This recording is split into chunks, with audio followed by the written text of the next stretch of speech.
आपल्या घरात, आयुष्यात, समाजात खरी देवी आपण रोज पाहतो. समाजात अन्यायाविरुद्ध आवाज उठवते ती दुर्गा, संस्कारांची शिकवण देते ती सरस्वती, प्रेमाने घर टिकवते ती लक्ष्मी.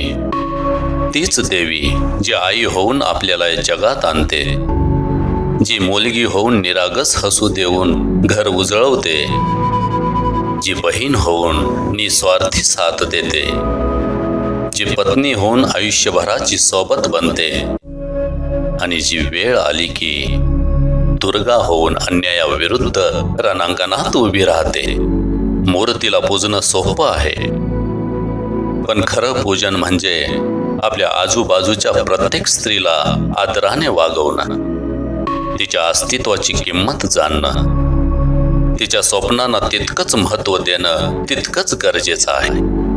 कारण सण 9 दिवसांचा असतो, पण स्त्री शक्तीचं नवरात्र हे प्रत्येक क्षणी सुरू असतं. तिच्याशिवाय आपल्या जगण्याचा प्रत्येक दिवस अपूर्ण आहे.